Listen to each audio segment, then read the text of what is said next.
2017년 9월 24일 오늘 오전 말씀은 베드로전서 1장 7절로 12절 말씀입니다. 베드로전서 1장 7절로 12절 말씀입니다.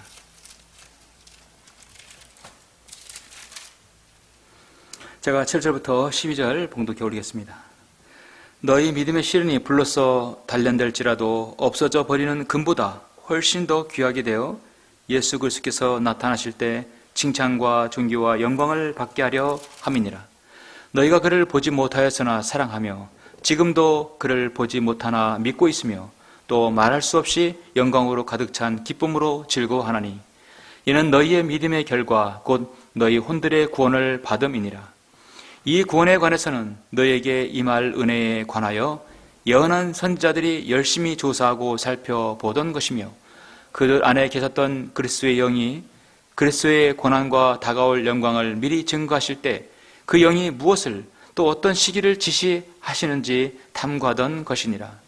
그들이 행한 사역들은 자신들을 위한 것이 아니라 우리를 위한 것임이 그들에게 계시되었고 이것이 하늘로부터 보내신 성령으로 너희에게 복음을 전한 자들을 통하여 너희에게 이제 전해졌으며 천사들도 살펴보기를 간절히 바라는 것들이니라. 아멘. 12절까지입니다. 오늘 말씀 주님께서 기름 부으시도록 잠시 기도드리겠습니다. 존귀하시고 거룩하신 아버지 하나님, 감사를 드립니다. 우리 주 예수 그리스도의 귀하신 보혈의 공로로 구원받은 사랑하는 성도들 불러 모아 주셨습니다. 하나님께서 세우신 이 지역교회 찬양 독립친교회를 주님의 방법으로 사역을 임하게 해주시고 이제 저희 교회를 통하여서 복음과 진리를 전파할 수 있도록 인도해 주시며 이 마지막 시대 파수꾼 역할을 할 수 있도록 인도하심을 감사합니다. 우리가 이제 이 지역교회에서 하나님께서 원하시는 것이 무엇인지, 참 지역교회, 독립진리교회의 가치가 무엇인지 저는 오늘 설교하려고 합니다.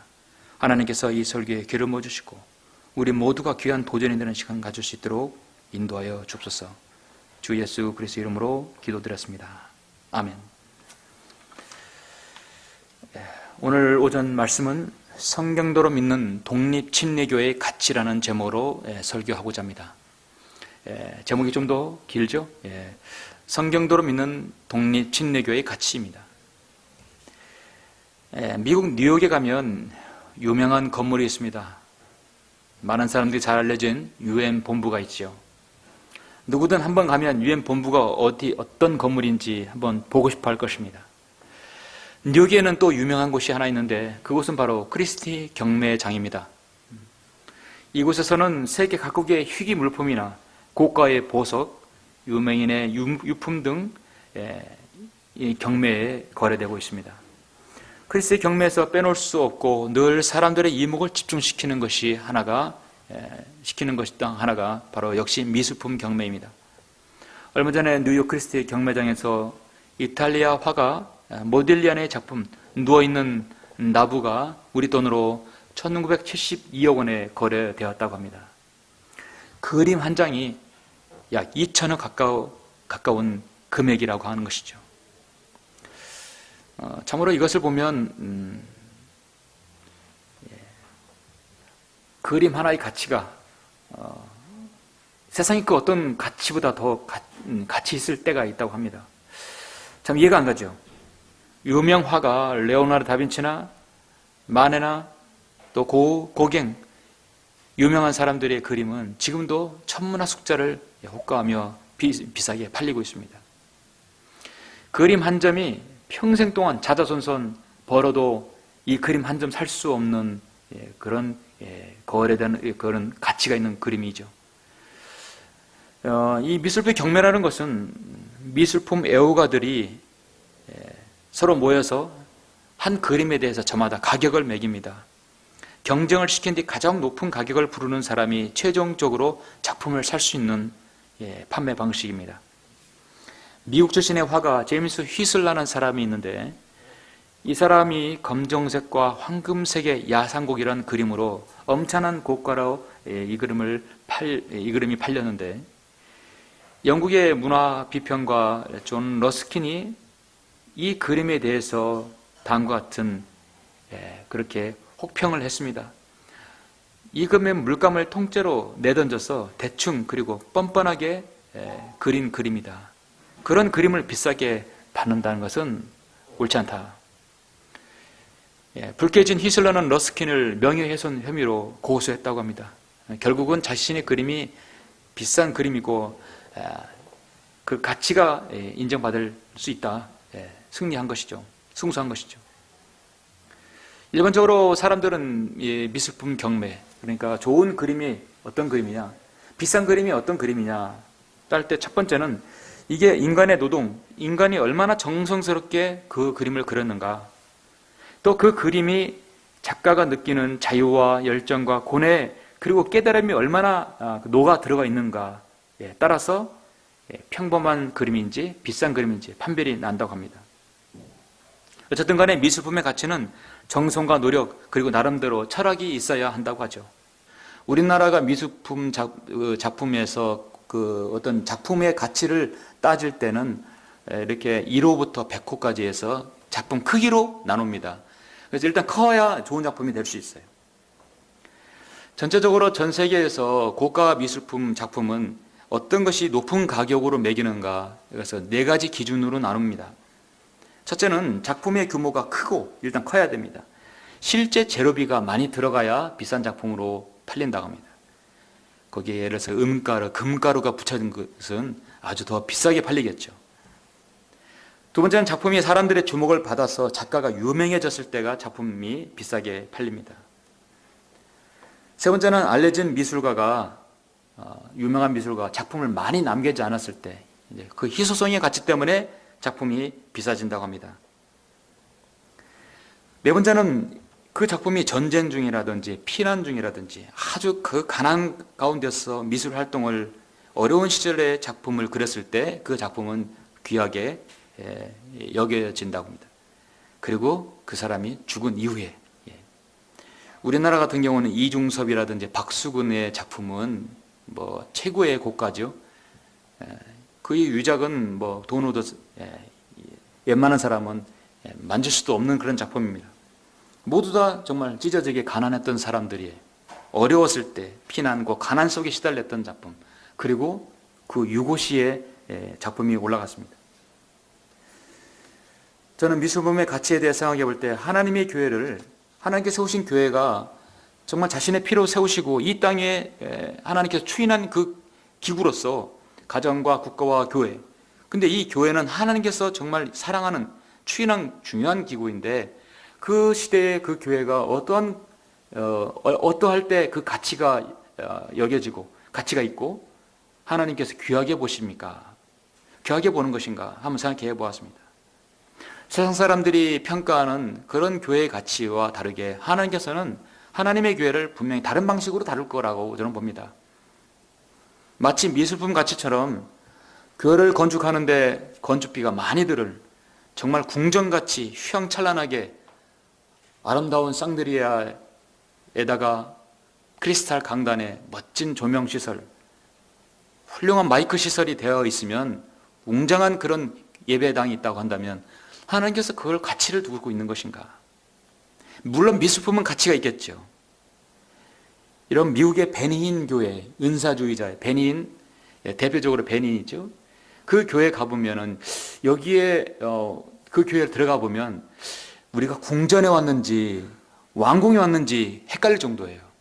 정말 금으로 아니지만 금색으로 온통 도배를 해서 마치 궁전에 온 같은 느낌이 듭니다. 아니면 교회를 운영하는 목회자가 유명해졌을 때 그 가치가 있을 것인가? 화가는 유명해지면 그 덩달아 작품이 비싸지죠. 세상에서 어떤 목회자, 목사가 유명해지면 교회가 가치를 쓸 것인가? 이거는 미술품하고 반대일 것입니다. 유명한 목회자에 대해서 그 교회가 하나님께서 가치 있게 보지는 않습니다. 좀 하나님의 교회가 가치 있을 때는 한 시대의 교회가 그 본연의 역할을 했을 때 가치 있다고 봅니다. 네 번째는 좀 그럴 수도 있죠. 아주 영적으로 혼탁하고 어려운 시기에 사역을 소신 있게 성경대로 실행하면 그건 세상에서 알아주지 못하지만 하나님께서 알아주시는 것이죠. 저는 지난주 월요일에 대구성의 침례 유수 목사님과 자유침례교회 김종 목사님 아까 말씀드렸지만 우리 교회에 오셔가지고 많이 이렇게 긴밀하게 다양하게 이야기를 나눴습니다. 크게 이제 세 가지를 이제 말씀을 나눴는데 제가 이제 교제 시간에 말씀드리고 수도 있어도 교제 시간에 말씀드리면 여러분만 알지만 또 방송을 듣지 못하는 분들도 못 듣기 때문에 같이 중요한 것이기 때문에 여러분 말씀드립니다. 일단 이제 11월 11일 날 10시에 저는 우리 교회에서 가을 말씀 부흥 집회를 연다는 것, 그렇게 해서 말씀을 이제 서로 이렇게 나누어서 정했고요.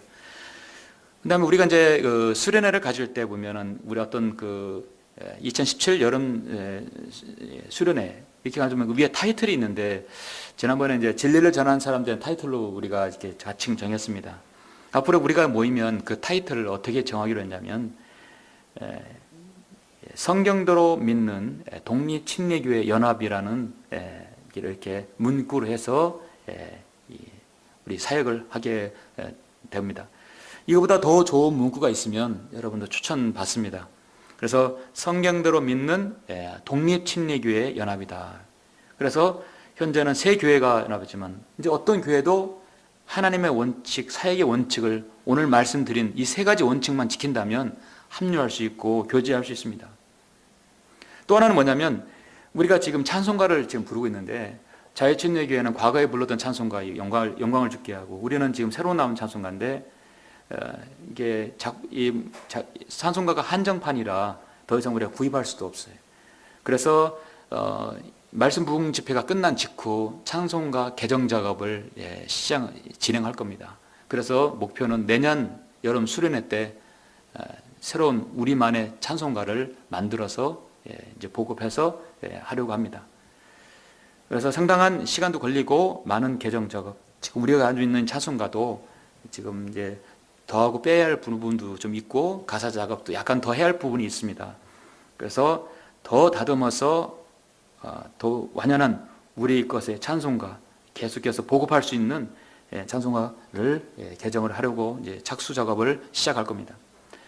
이외 여러 가지 이제 사역의 가치와 방향에 대해서 이야기를 나누었습니다. 성경에서 이 연합이란 말이 신약 성경에 2번 나옵니다. 근데 세상 사람들은 WCC라든지 KNCC 많은 그 연합을 추구하죠. 근데 목적은 뭐냐면 우리도 하나, 하나님 없이 우리가 무엇을 만들자는 것이죠. 근데 좋은 뜻에서의 연합은 2가지가 있습니다. 사랑에 거짓이 없게 하고 악을 증오하기 위해서 선과 연합하는 것입니다.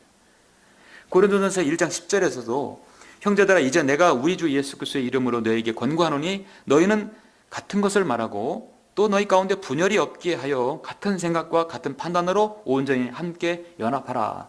연합이란 것은 이렇게 좋은 뜻에서 필요한 것입니다. 왜냐하면 분열이 없게 하기 위해서 연합이 필요한 겁니다. 고린도 교회 성도가 그렇게 분열이 있었기 때문에 나는 아폴로, 나는 사도 바울, 파가 나눠졌기 때문에 분열이 없게 하기 위해서 연합이 필요하다는 것이죠. 이 마지막 시대에 정말 성경대로 믿는 이 독립침례교회 연합은 좀 필요하다고 보는 것입니다. 하나님의 일은 하나님의 방식대로 해야 합니다. 사도 바울은 사도행전 20장에서 자신이 하나님 앞에 올라갈 날이 얼마나 남을 알고 그는 이렇게 말합니다. 나의 달려갈 길을 기쁨으로 끝마치고 내가 주 예수로부터 받은 사역 곧 하나님의 은혜의 복음을 온전하게 증거하기 위해서라면 이런 일들을 전혀 개의치 아니할 뿐만 아니라 나의 생명을 조금 더 아끼지 아니하리라. 이런 일들을 전혀 개의치 아니한다. 고난도 수고도 개의치 아니한다. 심지어 내 생명도 개의치 아니한다는 것이죠. 이 땅에 바른 말씀이 한글 김정 성경을 최종 권위로 믿고 실행하는 성경대로 믿는 독립침례교회는 사실 이렇게 많지 않습니다. 어디에 대해서 구원받고 진리의 지식에 눈뜬 사람들을 소개하기에 많은 그 지역에 최소한 50개 이상의 지역교회가 있다면 얼마나 좋겠습니까만은 그렇게 많지 않습니다. 그럼 오늘 저는 설교를 통해서 우리가 나아가야 할 방향과 추구해야 할 것이 무엇인가를 여러분에게 말씀을 드리려고 합니다. 그는 저는 본문을 베드로전서 1장을 선택을 했는데요. 주님의 사랑하는 제자 중에 바로 베드로가 기록한 베드로 전후서 서신입니다. 이 베드로 전서는요 마치 고린도 후서를 보는 듯해요.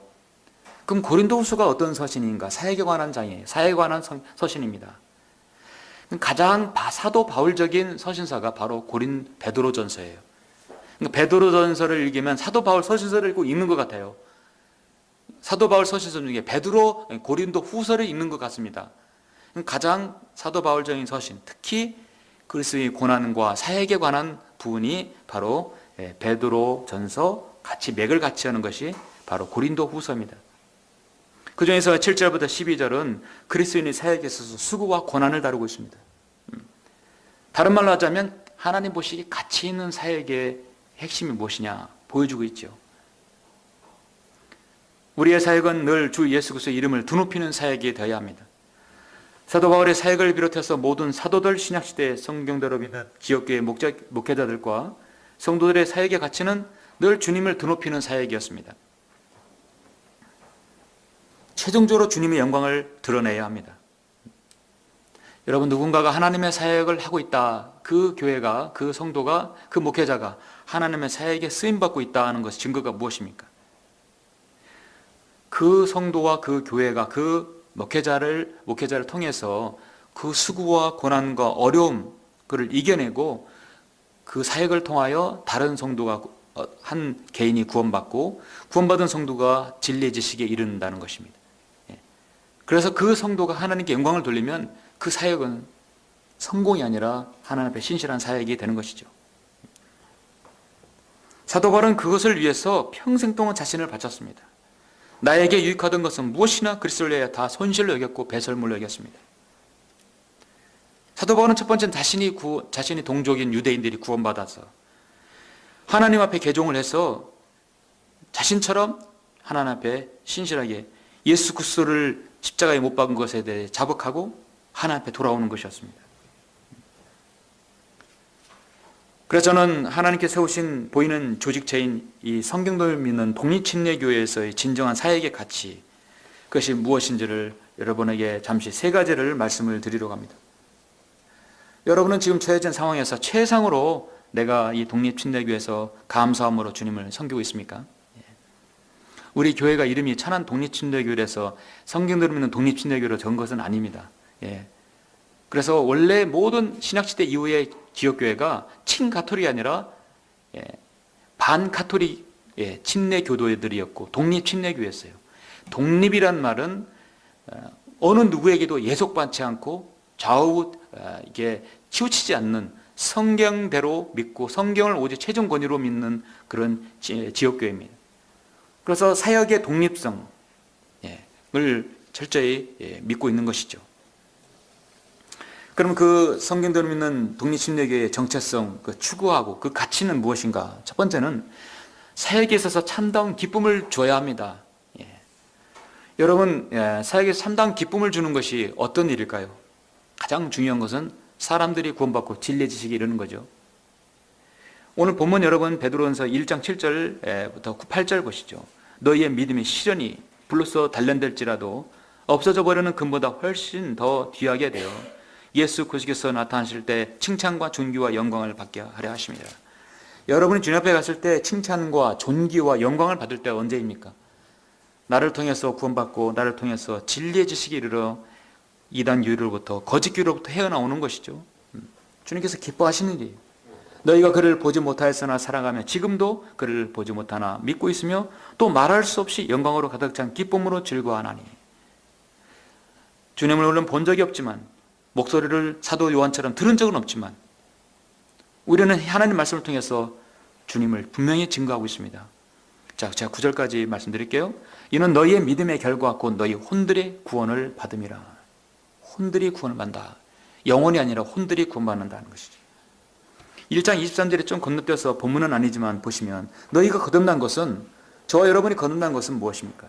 썩어질 씨로 된 것이 아니라 썩지 아니할 씨로 된 것이니 살아있고 영원히 거하는 하나님의 말씀으로 되었느니라. 이는 모든 육체는 풀과 같고 사람의 모든 영광은 풀의 꽃과 같으며 풀은 마르고 꽃은 져도 주의 말씀은 영원토록 남아있습니다. 이것이 너희에게 복음으로 전해진 말씀이라. 자, 여러분이 복음을 통해서 구원받았죠.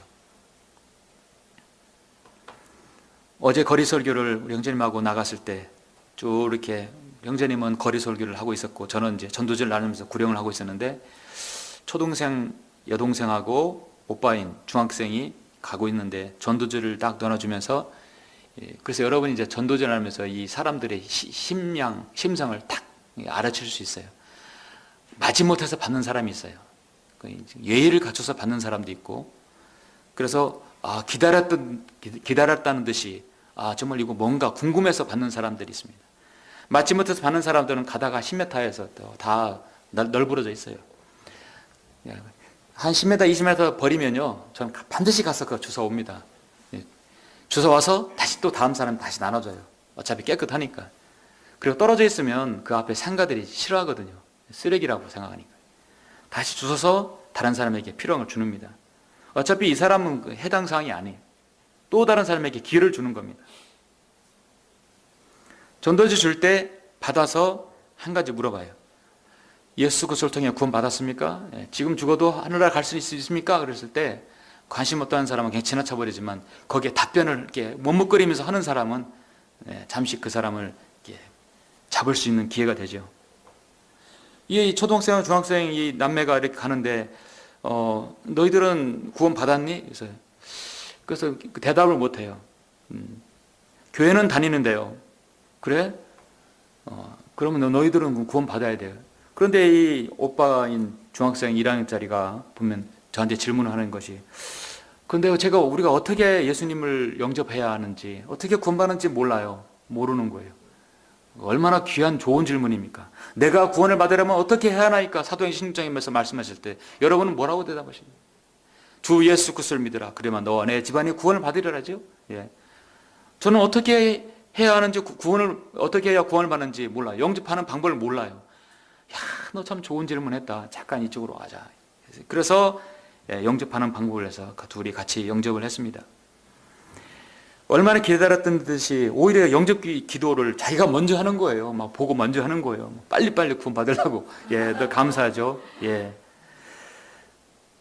오늘날 우리나라에 20만 명의 사역자가 있어요. 6만 개의 교회가 이 시간도 교회 종을 울리면서 예배라는 시간을 알리고 900만 명이 각각 교회로 들어가서 예배를 신령과 진정으로 하고 있습니다. 그들은 극소수의 소수의 거듭난 사람만 있을 뿐이지 대다수의 사역자들이 이 사역자들이 문제예요. 어떻게 하면 먼저 거듭나는지 구원받는지를 알려주지 않고 있어요. 알려주지 않고 있다는 얘기는 자신도 구원받지 않았다는 걸 반증하는 거거든요. 내가 구원받아서 이렇게 기쁘고 좋은데 그거를 자신의 그 양들이라고 하는 사람들에게 알리지 않겠습니까? 알리지 않으면 그거는 목자 자격이 없죠. 얼마나 많은 교회들에서 성경대로가 아니라 자기 성향대로 교단인대로 교단의 헌법대로 사역을 한다고 하고 있습니까? 성경은 분명히 아무에게나 경솔히 안수하지 말고 다른 사람들의 죄들에 동참자가 되지 말라고 했어요. 다 기계에서 찍어내듯이 제품 찍어내듯이 전도사, 강도사, 목사 다 찍어내서 양성을 해놔서 이런 사람들이 하나님 사역을 하고 이 땅에 하고 있는 것입니다. 예수님께서는 12제자를 부르실 때 이렇게 제품 찍어내듯이 그런 사람 찍어내서 12사람 만든 게 아닙니다. 세무서에서 세금 걷는 사람을, 자기 일에 충실한 사람 마태를, 고기잡이 베드로를, 요한을, 안드레를 불러들였어요. 하나님께서는 하나님의 방법대로 자기 일에 열중했던 사람을 거기서 불러내어서 하나님께 부름받은 사람들이 그렇게 하나님의 사역을 했던 것입니다.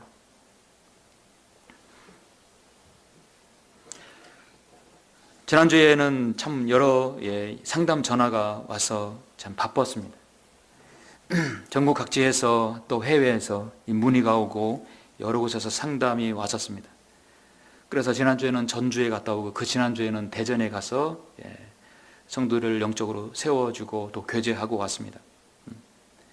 우리가 한 혼이 구원을 받고 그 다음에는 하나님 원하시는 건 그 구원받은 사람이 바른 성경으로 거짓된 변개된 성경으로 양육되는 것이 아니라 양육이 아니죠. 정상적으로 교인을 만들어 버리는 것이 아니라 정상적으로 양육을 받아서 예수 그리스도의 훌륭한 일꾼이 되라고 성경 말씀하고 있어요. 그러면 바른 말씀이면 바른 성경대로 믿는 독립침례교회에 출석을 해야 되겠죠. 그건 이 나라는 얼마나 많지 않죠? 세상 사람들은 교회를 선전할 때 세상 교회는 우리 교회는 건강한 교회입니다. 여러분 건강한 교회라고 많이 선전하는 걸 보셨죠? 건강한 교회는 정말 하나님의 바른 말씀으로 영적 질서가 잡히고 목회자의 영적 지도에 영적 권위에 순종하고 성도들은 각자 자신의 일을 최선을 다하고 기도와 격려와 감사와 사랑으로 서로 하나가 되는 것입니다. 영적 질서가 잡힌 체계적인 양육이 있어야 그게 바로 건강한 교회예요. 여러 곳에서 상담 전화가 오고 전화가 왔어요. 그 제가 지난주에 다른 지역교회에 지금은 교제하지는 않지만 한때 같이 피를 정말 예수 그리스도의 피 아래서 같이 동고동락했던 저와 같이 공부했던 목회자들, 그들은 지금 각지 지역교회에 퍼져 있죠. 그래서 그 지역교회 제가 그 가정을 다 소개해드렸어요. 2가정을. 이번 주에는 또 한 가정을 또 다른 소개해드립니다. 천안에서는 전화 별로 안 와. 하나님께서는 참 귀한 사역을 해주세요. 그러죠? 다 다른 데서 오시잖아요. 그래서 다른 지역에서 연결해드립니다. 그 지역교회에서 저에게 어떤 평가를 할지는 저는 그건 주님께 맡기는 겁니다. 왜냐하면 그 지역교회는 바른 성경을 쓰죠. 바른 교리를 쓰죠. 바른 실행을 하고 바른 원칙을 가지고 있다면 우리는 그 성도를 거기에다 인계할 수 있는 거예요. 그 먼 데서 오라고 할 수는 없어요. 그것이 현재로서 우리가 할 최선인 것입니다. 우리 교회에 어떤 비방과 어떤 걸 한다고 했을 때는 그거는 뭐 듣는 사람이 알아서 평가를 하겠죠. 왜냐하면 저에게 전화한 사람은 저의 설교에 우리 사역의 진실성을 보고 문의를 했기 때문입니다. 지금 앞으로의 지역교회 판도는 앞으로 많이 변할 것이라 믿습니다. 지금까지는 단 20년간 한 사람에 의해서 지역교회가 좌지우지해 버렸어요. 세워지고 일어나고 세워지고 한 사람이 어떤 결정에 의해서 그렇게 되어버렸어요. 앞으로는 이 지역교회가 다중으로 해서 서로 성경대로 믿는 독립체제의 지역교회 체제가 되어서 서로 네트워크로 연결돼야 한다고 봅니다. 그렇게 해봐야 20개가 넘질 않아요. 조금 전에 보셨듯이 20만의 목회자와 900만 명 이상의 사람들이 주일날 모이는데 구원의 복음 하나 전하지 못하는 그런 교회에 가면 무슨 소용이 있겠습니까? 바른 말씀, 바른 원칙을 지키는 지역교회야말로 우리가 서로 네트워크 연결이 돼야 이 마지막 시대를 우리가 헤쳐나갈 수 있다고 보는 것입니다. 성경대로 믿는 독립진흥의 가치 두 번째는 무엇이냐? 두 번째는 우리 교회 안에서의 내적인 부분인데 다른 성도들의 짐을 질 수 있는 기회를 가질 수 있다는 것입니다. 첫 번째는 우리 교회의 가치는 하나님의 사역을 통해 기쁨을 얻는 거예요. 성도 구원받고 저 우리 교회에 못 오더라도 그 성도가 거기에서 잘 안착해서 진리의 지식을 이루면 그게 우리의 기쁨이에요. 바로 우리 교회에 사람들이 더해지거나 무엇이 풍성해지는 그렇지 않다 하더라도 그 교회에서 잘 성장하면 그게 우리의 기쁨이다. 애초에 돈을 벌려고 사역했더라면 일을 하지 않아야 되겠죠. 자기가 준 달란트로 하면 되죠. 두 번째는 이 지역교회 안에서 우리가 다른 성도의 짐을 서로 덜어줄 수 있는 기회를 가질 수 있다는 것입니다. 진실된 섬김을 할 수 있는 기회. 로마서 여러분 다 같이 12장을 한번 보시겠습니다.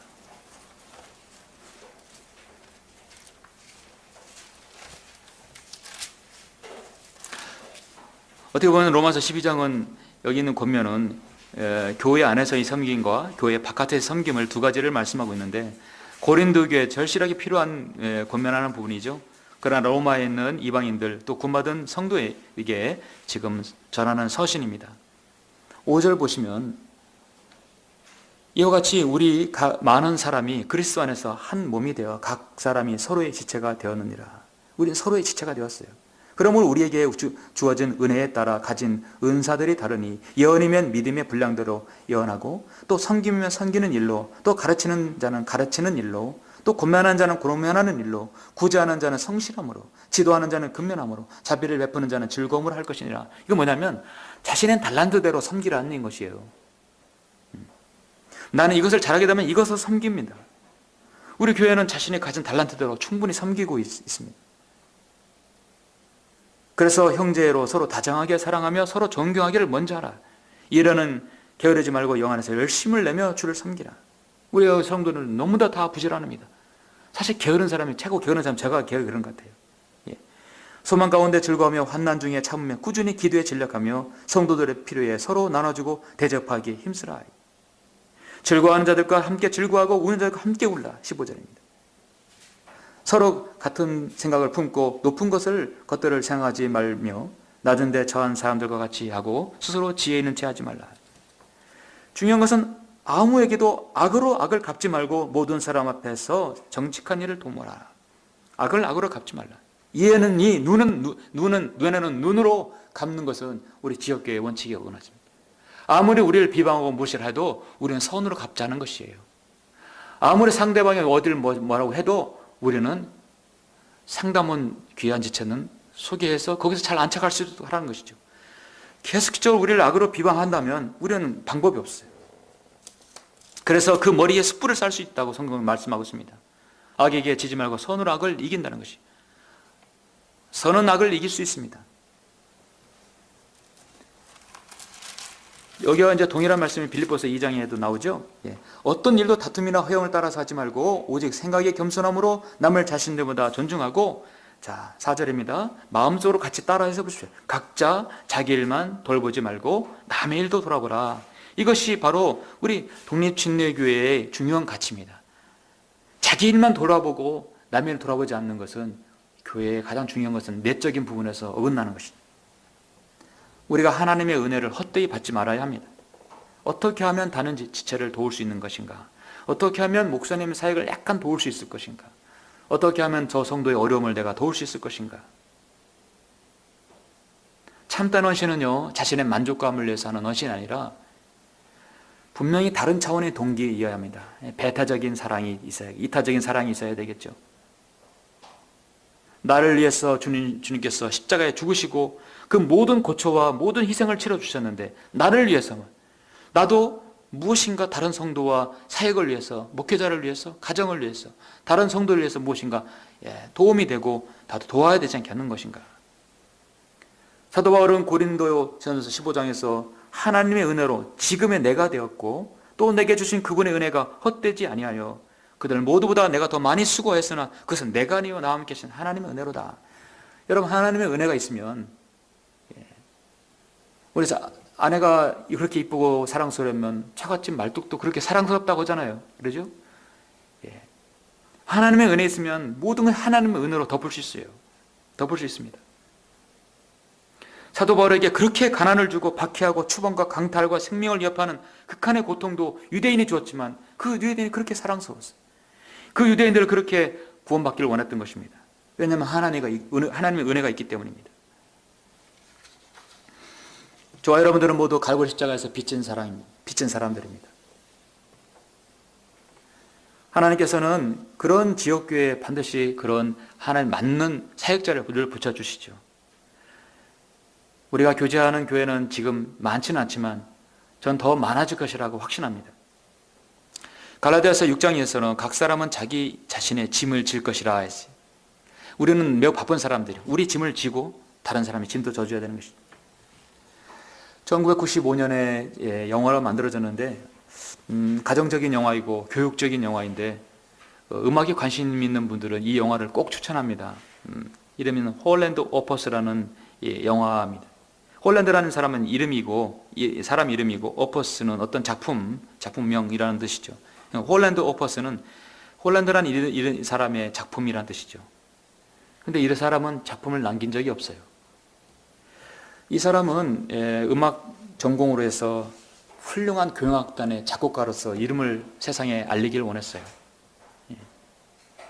미국의 고등학교 음악교사로 마지못해서 들어갔어요. 이제 결혼도 하고 아이가 있기 때문에 생계를 위해서 고등학교 음악교사로 들어갔어요. 딱 4년만 하고 나와서 빨리 나는 교향곡을 작곡해서 유명한 교향곡 작곡가가 될 거야. 그게 마음을 먹었는데 그렇게 하던 것이 무려 30년 동안 교사 생활을 한 거예요.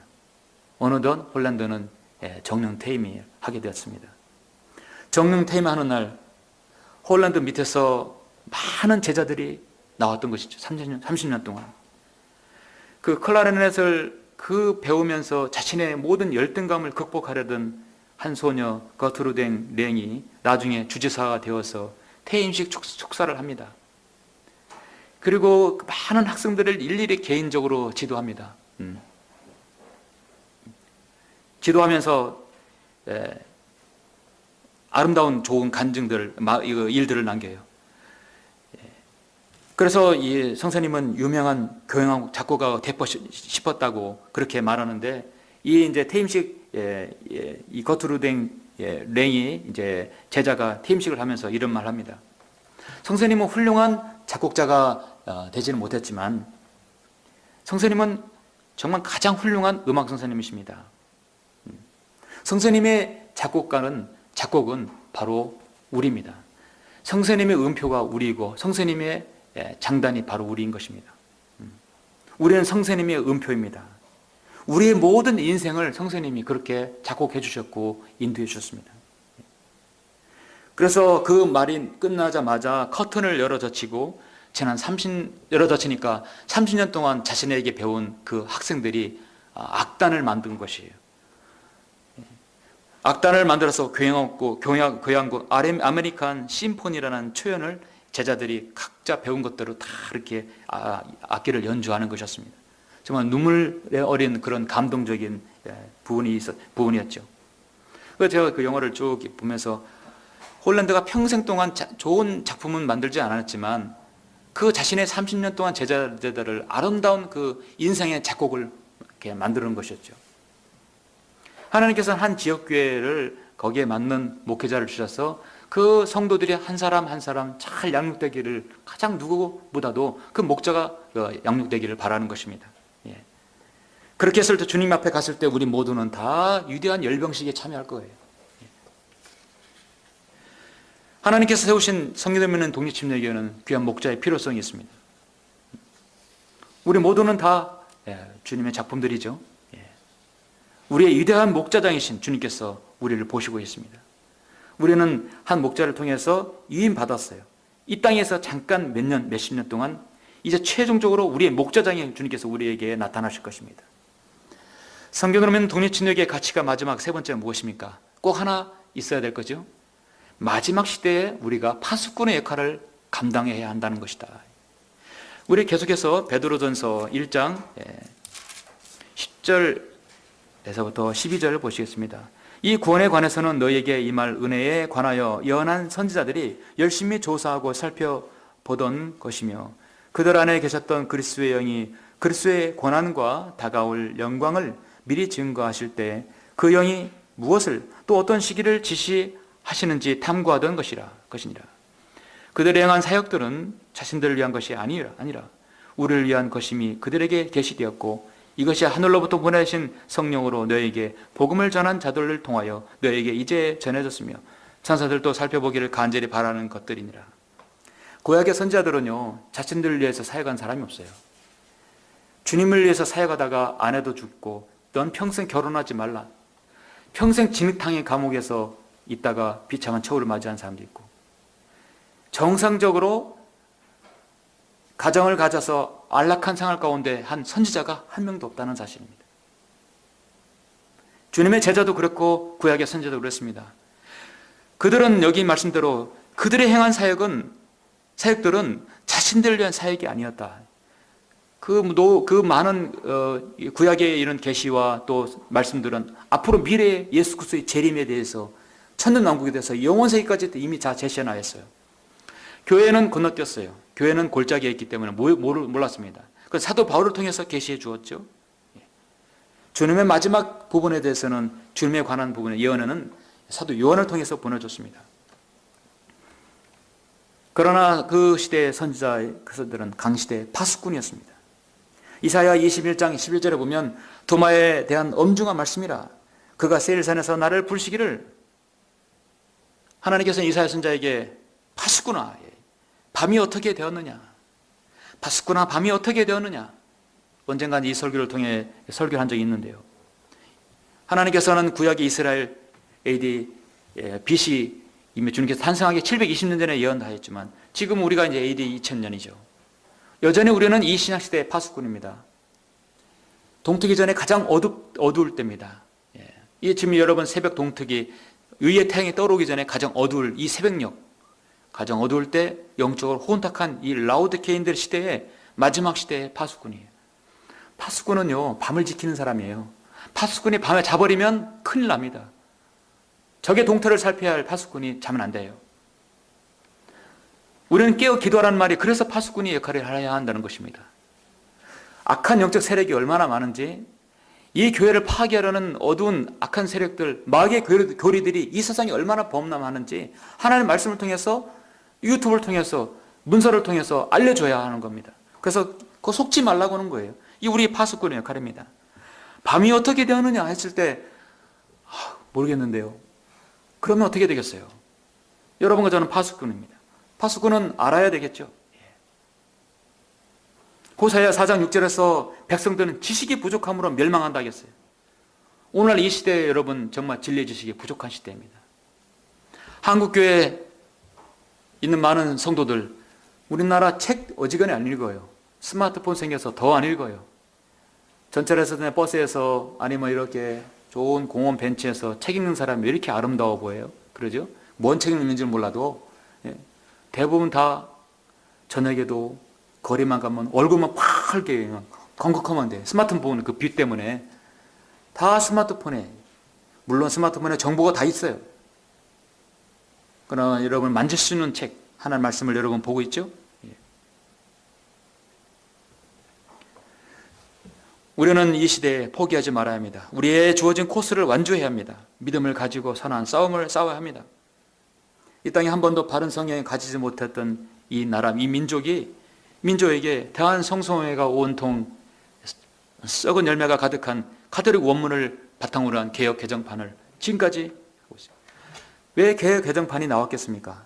개혁 성경이 판권이 끝났기 때문에 개혁 개정판을 또 만들어낸 것이에요. 개정판 판권이 끝나면 또 만들어낼 것입니다. 계속해서 그것을 써야 합니다. 교단에서 쓰라고 하니까요. 성경도를 믿고 실행하는 그런 독립신례교회가 이 땅에 정말 눈을 씻고 봐도 없습니다. 각 지역마다, 시군마다 교회가 있다고 한다면 여 지역에서 상담이 오고 전화 오게 되면 굳이 갈 필요가 뭐 있어요? 그 교회 연결만 하면 바로 연결이 되겠죠. 오늘날 많은 교인들이 자신의 구원을 알지 못하고 구원받지 못한 상태에서 진리의 지식은 뒷전이며 교회 생활에 물들어가고 있습니다. 위대한 한국, 선교 한국, 이 말은 사실 거짓이죠. 선교를 가장한 가짜 교회의 모임이었던 것입니다. 그 교회가 진짜 성경대로 없는 독립신례교회라고 한다면 첫째, 최종권인 바른 말씀이 있어야 되고, 두 번째, 복음을 전하는, 진리 지식을 전하는 교회입니다. 거기에는 반드시 세대적 진리가 들어가야 되겠죠. 그 교회가 친례를 좋아야 되며 성도들이 재림의 소망을 가지고 있어야 되는 것이죠. 이 다섯 번째가 정확하다면 그 교회는 바로 하나님의 교회이고 성경대로 믿는 독립신교의 가치를 가진 것입니다. 이제 곧 목자장이 나타나실 때가 되었습니다. 실지 않는 영광의 면류관을 줄 때가 왔습니다. 그 영광의 면류관을 목자가 받게 된다면 성도들은 자랑의 면류관도 받고 의의 면류관, 재림의 면류관, 재림을 기다리는 의의 면류관도 받을 수 있고 썩지 않은 면류관도 받을 수 있겠죠. 이제 말씀을 맺겠습니다. 여러분 사역에는 사실 어려움들이 많습니다. 가장 어려울 때가 언제냐면 1년, 2년, 수년에 걸쳐 물심양면으로 잘 이렇게 해서 정성을 내서 진실되게 사역을 하면서 성도를 양육하는데 그 성도가 등을 돌릴 때 가장 힘들게 합니다. 근데 그런 일을 만일 다 하고 나면 세계에 완전히 기진맥진하게 해서 힘을 잃게 돼요. 그러나 또 일어나야 되는 것이죠. 그 사람에 대한, 그 성도에 대한 평가는 하나님께서 하실 일이죠. 그래도 또 해야 되고 나를 우울하게 하고 나를 실망스럽게 하고 우리 모두를 믿음을 낙담에 이르게 해도 그 사역은 해야 합니다. 왜냐하면 그것은 우리 시대의 마지막으로 주어진 것이기 때문입니다. 미국의 오래된 찬송가 가사에는 이런 가사가 있어요. 우리가 영광으로 가는 여정은 쉬운 길이 아니라네. 조금 더 멀리 가면 모두 알게 되리. 조금 더 멀리 가면 그 이유를 알게 되리. 우리는 그런 부분에서 차츰차츰 이해가 갑니다. 다만 모든 성도는 결국 하늘나라에서 다 만나게 되어 있어요.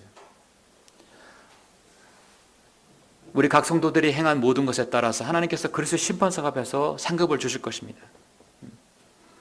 내가 가슴에 손을 얹고 하나님과 나 자신이 그리스도인인데 내 안에 성령님께서 나를 보신다 생각하고 정말 진실되게 우리가 사역에 동참하고 사역에 임한다면 우리는 주님 앞에서 칭찬을 받을 것입니다. 이사야 49장 4절에서 내가 말씀드리를 내가 헛되이 수고하였으며 아무것도 아닌 것과 헛된 것을 위하여 내 힘을 소모했나이다 하였도다. 그러나 나의 심판이 분명히 주와 함께 있고 나의 사역이 하나님과 함께 있느니라. 그래서 사도 이사야는 나의 사역이라고 이렇게 됐지만 사실 사도 바울도 나의 사역, 나의 복음이라고 했죠. 우리가 좀 더 엄밀하게 말하자면 이 사역은 나의 사역이나 잠깐 동안 몇 년 동안 우리에게 이탁한 사역입니다. 사실 사역의 주체는 성령님이시고 하나님이시죠. 그러니까 우리 이 사역은 하나님의 사역. 그럼 하나님께서 동행해 주시겠죠. 짐 엘리엇은 자신이 죽기 전에 영원한 것을 얻기 위해서 영원하지 않는 것을 버리는 자는 절대 어리석은 자가 아니다. 이 땅의 마지막 보루가 무엇입니까? 마지막 여러분 가치가 무엇입니까? 바로 성경대로 믿는 독립진료의 가치, 구원을 받고 진리의 지식을 이루며 우리가 이 교회 안에서 남의 일도 돌아보고 진실한 사랑을 펼치고 전체적으로 보면 이 악한 세대에 여러분이 영적인 파수꾼으로 주님 앞에 서는 것입니다. 그것이 바로 우리 교회의 진정한 가치이고 추구해야 할 것입니다. 우리가 같이 그렇게 모두가 되시길 간절히 바랍니다. 기도하시겠습니다.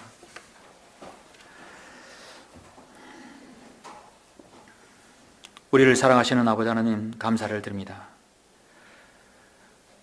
우리는 비천하고 어리석으며 하나님 앞에 아무 무가치 없는 그런 존재들이었습니다.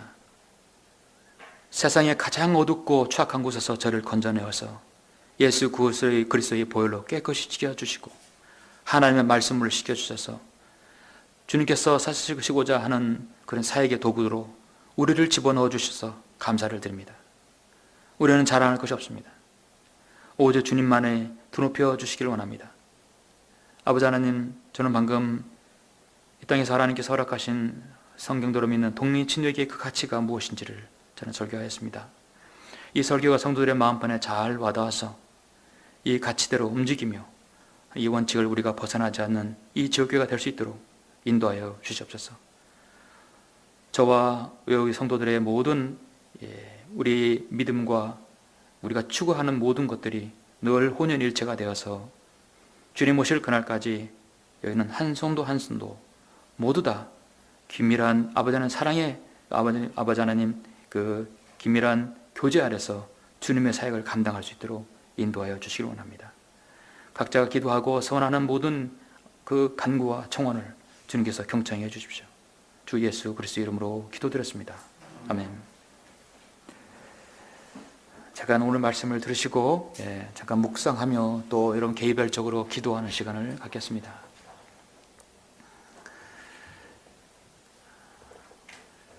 제가 언젠가 말씀드렸듯이 하나님께서 우리 그리스도인에게 주시는 축복은 늘 고난의 보자기에 쌓여져 온다고 합니다. 베드로 전서에서 오늘 본문에서 우리의 사역은 늘 이렇게 기쁨이 충만하고 즐겁고 편한 것이 아닙니다. 때론 가시가 있습니다. 때론 우리에게 채찍이 가해질 수 있습니다. 그러나 그 가시와 채찍이 오히려 우리를 분발케 한다는 것이죠. 의인은 7번 쓰러져도 다시 일어난다 하겠습니다.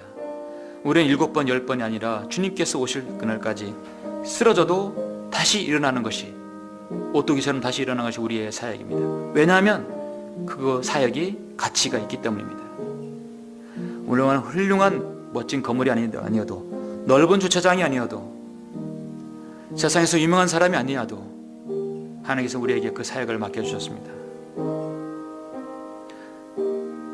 너희가 믿음 안에 있는지 너희 자신을 시험하고 스스로 입증하라. 예수 그리스도께서 너희 안에 계신 것을 스스로 알지 못하느냐? 그러지 못하면 너희는 버림받은 자들이라. 이 버림받은 자들은 지옥에 간다는 것이 아닙니다. 하나님께서 그 사람을 쓰지 않는다는 것이죠. 우리가 우리 자신을 입증하지 못하면 우리는 쓰임받지 못하는 것입니다.